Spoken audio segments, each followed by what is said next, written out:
हरि ओम। ओम नमो नारायण। कैसे हैं आप सब?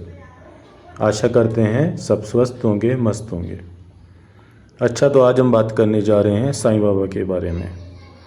साईं बाबा को लेकर कुछ वर्ष पूर्व द्वारिका के शंकराचार्य श्री स्वरूपानंद जी ने एक बहुत ही विवादित बयान दिया था। हमारे सनातन धर्म में जो भगवान के 24 अवतार हैं, उनमें कोई चांद मियाँ नाम का अवतार का उल्लेख नहीं है। और इतना ही नहीं कि हमारे यहाँ गुरु की भी पूजा होती है, लेकिन वो गुरु के योग्य भी नहीं है। किसी को भी आप भगवान बनाकर उसकी प्राण प्रतिष्ठा कर दें, ये हो नहीं सकता। जो भगवान है उन्हीं की प्राण प्रतिष्ठा होगी। तब उनके बयान देने के बाद साईं बाबा के ऊपर बहुत विवाद हुआ था और भारत के बहुत सारे मंदिरों से साईं बाबा की मूर्ति हटाई गई थी और साईं बाबा के बहुत सारे मंदिर तोड़े गए थे। तब से लेकर अब तक ये विवाद चला ही आ रहा है और हर 6 महीने साल में कोई ना कोई ऐसा बयान सामने आ जाता है कि वो विवाद का रूप धारण कर लेता है, दोबारा से उसके ऊपर विवाद हो जाता है। गीदड़ की खाल पहन कर कोई शेर नहीं बन सकता है।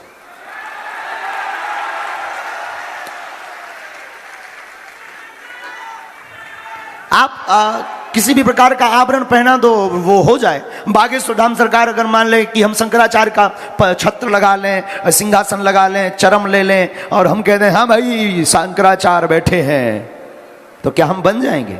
ना यार, नहीं बन सकते। भगवान भगवान है, संत संत हैं।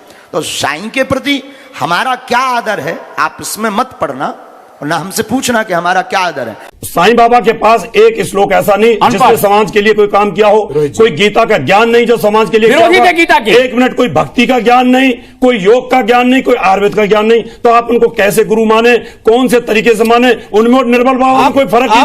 कोई साईं बाबा को जादूगर बता देता है। तेल का दीपक जला दिया, ये काम तो बंगाल का जादूगर कर देता है, बहुत सारा काम कर देता है। जादूगर तो सिर काट देता है अपना, तो ये जादू है। साईं बाबा जादूगर थे, जादू से वो समाज को प्रबोल अपनी तरफ आकर्षित कर लेते थे। लोग कहते थे भगवान है, नहीं ये अफवाह है। तो कोई उनको प्रेत बता देता है। साईं बाबा जिसको कहते वो कौन है? मरा हुआ प्रेत ही तो, चांद मियां उसका नाम था। उस प्रेत की पूजा करने वाले लोग कहते हैं अरे साईं तो भगवान है, उसकी पूजा में लगे, मरने के बाद सब प्रेत बनेंगे, पक्की बात। आज हम साईं बाबा के ऊपर एक ऐसा सलूशन देने जा रहे हैं, इस विवाद का ऐसा हल निकालने जा रहे हैं जो साईं विरोधियों को भी पसंद आएगा और साईं के भक्तों को भी पसंद आएगा। हमारे इस सलूशन को साईं बाबा के भक्त भी पसंद करेंगे और साईं बाबा के विरोधी भी पसंद करेंगे। परंतु बात शुरू करने से पहले हम आप सबको ये स्पष्ट कर देना चाहते हैं कि हम ना तो साईं बाबा को पसंद करते हैं और ना ही नापसंद करते हैं। ना ही हम साईं बाबा के पक्ष में हैं और ना ही विपक्ष में हैं। हम ये जो वीडियो बना रहे हैं, जो कुछ भी बोल रहे हैं, तटस्थ भाव से बोल रहे हैं, एकदम न्यूट्रल होकर बोल रहे हैं। हम किसी के विरोध में या किसी के पक्ष में नहीं हैं। जो हमारे अपने विचार हैं हम वो आप सबके सामने रख रहे हैं और जो हमारे विचार से सॉल्यूशन होना चाहिए, इस समस्या का हल होना चाहिए, हम वो हल बताने जा रहे हैं। सॉल्यूशन और हल तो हम वीडियो के अंत में बताएंगे, परंतु उससे पहले कुछ और ज़रूरी बातें कर लेते हैं जो साईं बाबा से जुड़ी हुई हैं। अंत में फिर आप सबको हम सॉल्यूशन के बारे में बताएंगे। ये बात तो पूरी तरह से स्पष्ट है कि साईं बाबा मुस्लिम थे, परंतु आप सबको ये नहीं पता कि वो भगवान राम के भगत थे। साईं बाबा हमेशा राम राम करते रहते थे, इसलिए उनके नाम के साथ राम जुड़ा है, इसीलिए साईं राम कहा जाता है। शिरडी में आज भी सबसे बड़ा त्यौहार रामनवमी मनाया जाता है, साईं बाबा के समय से मनाया जाता है। साईं बाबा सबसे बड़ा त्यौहार रामनवमी को मानते थे। रामनवमी के दिन साईं बाबा जहाँ पर रहते थे वहाँ दिए ही दिए जलाते थे, सब दियों से जगमग करते थे। तब से साईं बाबा के समय से ही ऐसा चला आ रहा है कि शिरडी में इतनी दीपावली के दिन भी जगमग नहीं होती जितनी जगमग रामनवमी के दिन होती है। और इसके अलावा साईं बाबा का वो धूना, वो हवन आज भी चल रहा है, जिसमें साईं बाबा ने अग्नि जलाई थी, आज भी उसमें अग्नि जल रही है।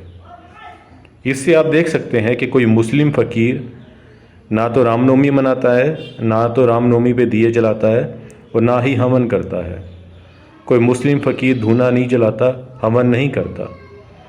अगर साईं बाबा रामनवमी मनाते थे, हवन करते थे, धूना जलाते थे, तो इसका अर्थ बेशक वो मुसलमान थे, परंतु वो सनातन पद्धति से भक्ति करते थे। उनकी भक्ति करने का जो तरीका था वो हिंदू धर्म से था, सनातन धर्म से करते थे।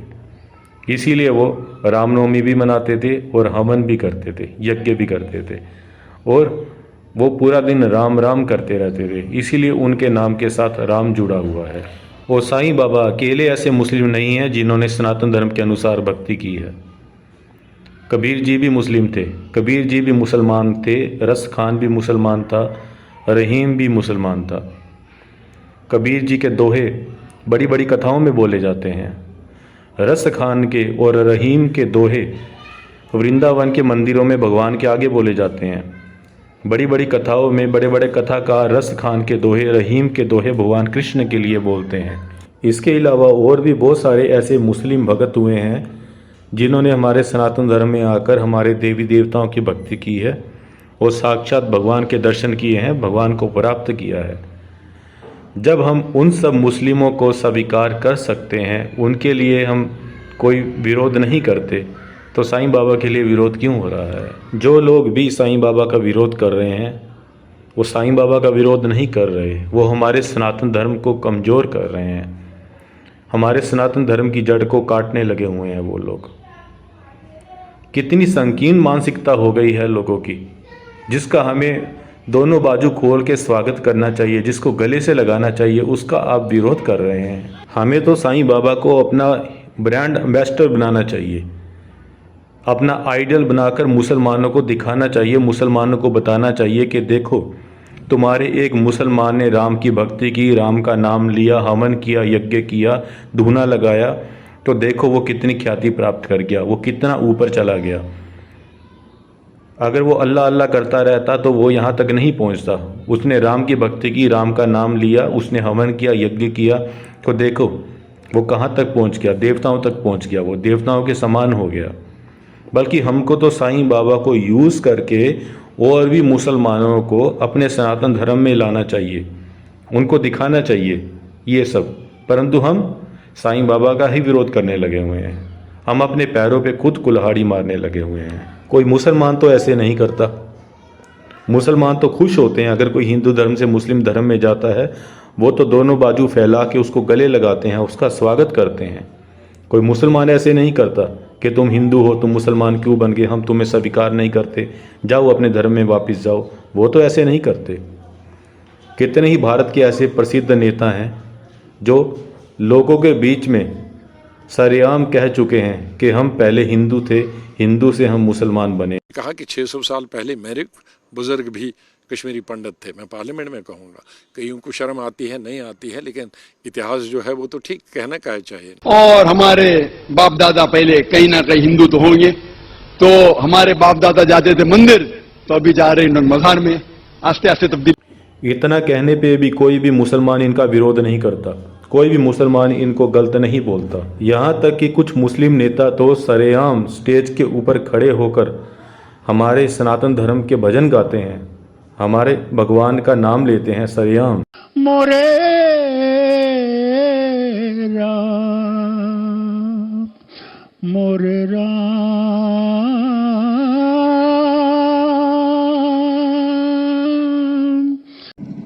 भगवान राम विश्व के भगवान है, वो किसी हिंदू का भगवान नहीं है, वो सबका भगवान है, वो उनका भी भगवान है जो भगवान मानते नहीं। परंतु कोई भी मुसलमान इनका विरोध नहीं करता, कोई भी इनको गलत नहीं बोलता। आप सब जानते हैं, हम भी जानते हैं कि आज से 1000, 2000, 5000 साल पहले पाकिस्तान में सब हिंदू होते थे, अफगानिस्तान, ईरान, इराक में सब हिंदू होते थे। ये सब मुसलमान बन गए, कन्वर्ट हो गए। तो क्या आज ये हिंदू बनना चाहें? अगर आज पाकिस्तान वाले हिंदू बन जाएं, अफगानिस्तान वाले हिंदू बन जाएं, ईरान, इराक वाले हिंदू बन जाएं, तो क्या आप लोग उनका आज भी ऐसे ही विरोध करोगे? अगर बंगाल की मुख्यमंत्री ममता बनर्जी आज बीजेपी में आने के लिए घोषणा कर दे तो बीजेपी दोनों हाथ खोलकर उसका स्वागत करेगी।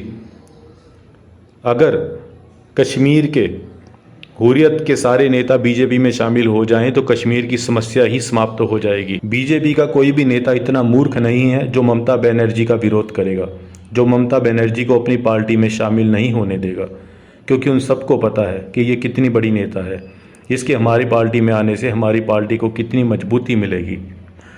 अगर एलोन मस्क और बिल गेट आज भी किसी देश के आगे डिक्लेयर कर दें कि हम अपना सारा साम्राज्य किसी दूसरे देश में स्थापित करना चाहते हैं, हम किसी दूसरे देश में शिफ्ट होना चाहते हैं, तो दुनिया भर के देश लाइन लगा के खड़े हो जाएंगे इनके आगे।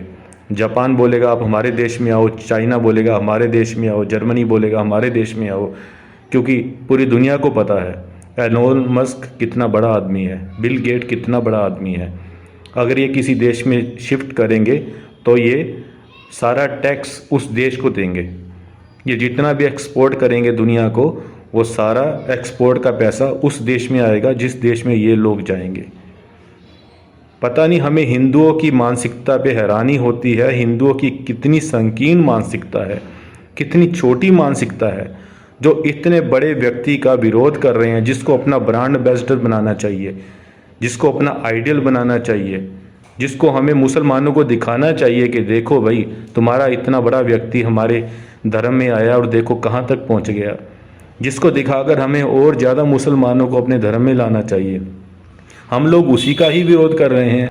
पता नहीं उनके मन में किस किस का गुस्सा भरा होता है, जो दुनिया भर का गुस्सा साईं बाबा के ऊपर उतारते हैं। किसी के मन में अपने भाई के प्रति गुस्सा होता है, किसी के मन में अपने पड़ोसी के लिए गुस्सा होता है, किसी के मन में अपनी पत्नी के लिए गुस्सा होता है, किसी के मन में किसी का गुस्सा होता है, किसी का गुस्सा होता है, वो सारा गुस्सा साईं बाबा के ऊपर उतार देते हैं। पड़ोसी को तो कुछ बोल नहीं सकते, भाई को कुछ बोल नहीं सकते, पत्नी को कुछ बोल नहीं सकते, दोस्त को कुछ बोल नहीं सकते।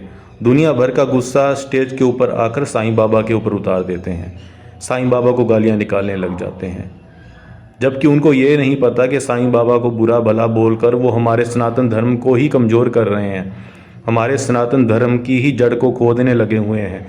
एक इतने बड़े व्यक्ति को हमारे सनातन धर्म से बाहर निकाला जा रहा है, उसको धक्के मारे जा रहे हैं। कितना घिनौना काम किया जा रहा है। ये साईं बाबा का विरोध कर करके हिंदुओं ने अपना इतना बड़ा नुकसान कर लिया है कि अगर मुसलमानों का वक्फ बोर्ड आज साईं मंदिर को अपने अंडर लेना चाहे, अगर वो सुप्रीम कोर्ट में केस करे, तो वो हमारे कथाकारों के, हमारे साधु संतों की रिकॉर्डिंग ही सुप्रीम कोर्ट में दिखाकर केस जीत जाएगा। हिंदुओं ने स्वयं ही साईं बाबा के विरुद्ध इतना कुछ बोल दिया हुआ है, इतना गलत बोल दिया हुआ है कि मुसलमानों के वक्फ बोर्ड को कुछ नए सबूत लाने की आवश्यकता ही नहीं है। हमारे हिंदुओं के बयानों से ही वो उस केस को जीत जाएंगे और साईं मंदिर को अपने अंडर ले लेंगे। ए हिंदुओं, अभी भी जागो, अभी भी देर नहीं हुई। सुबह का भूला शाम को घर आ जाए तो उसको भूला नहीं कहते। जहाँ से जागो वहीं से सवेरा शुरू हो जाता है। अभी भी साईं बाबा का विरोध करना बंद कर दो और इसको स्वीकार करो, नहीं तो 50 साल के बाद, 100 साल के बाद बहुत पछताओगे, बहुत पछताओगे। अगर अपने घर में हाथी को लाना होता है तो हाथी के लिए दरवाज़ा बड़ा करना पड़ता है, गेट बड़ा करना पड़ता है। अगर कुत्ते को लाना है तो कुत्ता तो छोटे दरवाजे से भी आ जाता है। इसी तरह से अगर हमने सनातन धर्म को फैलाना है, दोबारा से हम चाहते हैं कि पाकिस्तान में सनातन धर्म हो, अफ़गानिस्तान में सनातन धर्म हो, ईरान में, इराक में, जैसे आज से 2000 साल 5000 साल पहले पूरे एशिया में, पूरी दुनिया में सनातन धर्म होता था, तो हमें बड़े दिल वाला बनना पड़ेगा, अपना दिल बड़ा बनाना पड़ेगा, हमें सबको स्वीकार करना पड़ेगा। जैसे मुसलमान हिंदुओं को स्वीकार करते हैं, कोई भी हिंदू मुस्लिम धर्म में जाता है तो कोई मुसलमान उसका विरोध नहीं करता, बल्कि और ज़्यादा खुश होता है। हम सब हिंदुओं से प्रार्थना करते हैं कि अभी भी आप जाग जाइए। कृपया 100 साल आगे का, 200 साल आगे का सोचो और साईं बाबा का विरोध बंद करो। अभी तो वहाँ शिरडी में हमारे सनातन धर्म के अनुसार ही पूजा होती है, जोत से आरती की जाती है, शंख बजाया जाता है, चवर किया जाता है, घंटी बजाई जाती है, तिलक लगाया जाता है, संस्कृत के मंत्र बोले जाते हैं, संस्कृत के श्लोक बोले जाते हैं। अगर आप लोग ऐसे ही विरोध करते रहे साईं बाबा का, तो कुछ वर्षों के बाद वहाँ नमाज पढ़ी जाएगी, वहाँ उर्दू के कलमे पढ़े जाएंगे, उर्दू के कलमे बोले जाएंगे, तब सब कुछ हमारे हाथ से निकल चुका होगा और फिर हमारे हाथ में वापस नहीं आएगा। इसलिए अपना दिल बड़ा करो, अपनी सोच बड़ी करो और साईं बाबा को स्वीकार करो, साईं बाबा का विरोध बंद करो। हमेशा वैसा नहीं होता जैसा हम चाहते हैं। कभी कभी हमें ग्राउंड रियलिटी को देखकर अपने प्लान चेंज करने पड़ते हैं।